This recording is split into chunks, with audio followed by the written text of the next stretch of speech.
Hello, good morning बच्चों। मैं शोभा तिवारी बिहान बालिका आवासीय विद्यालय मुरादाबाद की ऑनलाइन कक्षा में आप सभी का स्वागत करती हूँ। बच्चों, ये मेरी दूसरी वीडियो है। पिछली वीडियो में मैंने आपको इंग्लिश सीखने के 5 स्टेप बताए थे। अगर किसी ने यह वीडियो नहीं देखी है तो यह वीडियो पहले ज़रूर देख लें। बच्चों, मैं आपको उन्हीं स्टेप में से पहले स्टेप को डिस्क्राइब करूँगी। उसी पर आधारित है आज का टॉपिक। आज का टॉपिक है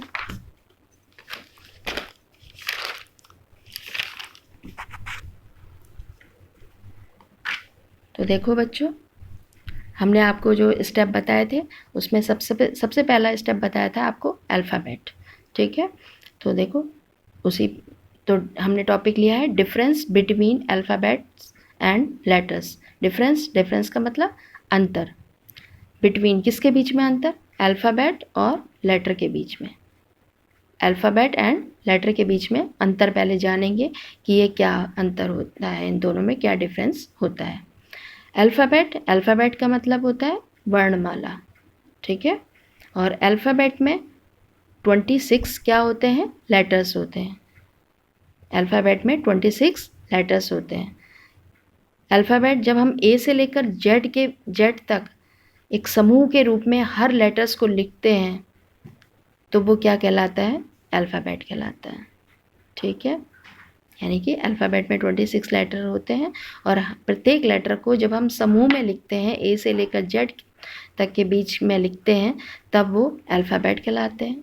और लेटर क्या होता है? लेटर यानी कि लेटर इंग्लिश लैंग्वेज की सबसे छोटी इकाई होती है जिसका प्रयोग हम वर्ड बनाने के लिए करते हैं।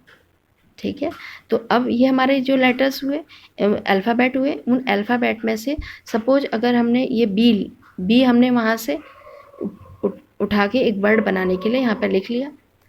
अब यहाँ पे इंडिविजुअल है, इंडिविजुअल ये लेटर है, तो हम तब ये क्या कहलाएगा?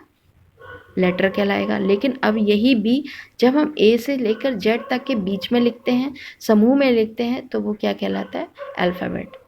समझ में आ गया दोनों में डिफरेंस? ए से लेकर जेड तक के बीच में सारे समूह में लिखे जाते हैं तो वो अल्फ़ाबेट कहलाता है। और इनका प्रयोग इन इन इकाइयों का प्रयोग जब हम वर्ड बनाने के लिए इंडिविजुअल रूप से लिखते हैं तब वो क्या कहलाता है? लेटर कहलाता है। ठीक है, तो अब देखो, अब इसी पे और चीज़ है इसी से रिलेटेड वोवेल और कॉन्सोनेंट। वोवेल और कॉन्सोनेंट ये दूसरा टॉपिक है। अब देखो, जो हमने आपको 26 लेटर्स बताए थे अल्फ़ाबेट में, ये अल्फ़ाबेट किससे मिलकर बनी हुई है? वोवेल और कॉन्सोनेंट से। इसमें वोवेल भी है और इसमें कॉन्सोनेंट भी है, तो ये वोवेल और कॉन्सोनेंट से बने हैं। अब वोवेल कितने होते हैं? वोवेल होते हैं 5। वोवेल कितने होते हैं? 5। ए, ई, आई, ओ और यू। ठीक है, तो देखो, अब वोवेल कहते किसे हैं? वोवेल को हम हिंदी में क्या कहते हैं? स्वर।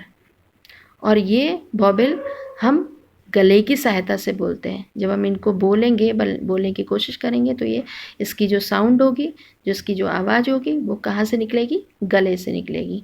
ए, ई, आई, ओ और यू। ठीक है, तो ये आपके क्या हो गए? वोवेल हो गए। अब देखो, अब इन 26 लेटर्स में से अगर हम इन 5 को माइनस कर दें, 5 को घटा दें, तो हमारे कितने बचते हैं? 21। और ये 21 क्या कहलाते हैं? कॉन्सोनेंट कहलाते हैं। ये 21 क्या कहलाते हैं? कॉन्सोनेंट। अब ये कॉन्सोनेंट क्या होते हैं? वोवेल हम गले की सहायता से बोलते हैं और कॉन्सोनेंट हम मुंह की सहायता से बोलते हैं। कॉन्सोनेंट हम किसकी सहायता से बोलते हैं? मुंह की सहायता से बोलते हैं। तो और ये वोवेल और कॉन्सोनेंट मिलकर क्या बने? हमारे अल्फ़ाबेट बने। ठीक है, समझ में आ गया? अच्छी तरीके से समझ में आ गया होगा, उम्मीद है। तो चलो अब एक बार हम इसको वोवेल को याद कर एक कहानी के माध्यम से याद करवाते हैं आपको, जिससे आपको बहुत ही इजीली और बहुत ही सरल तरीके से आपको ये वोवेल आपको याद हो जाएंगे। तो देखो बच्चों,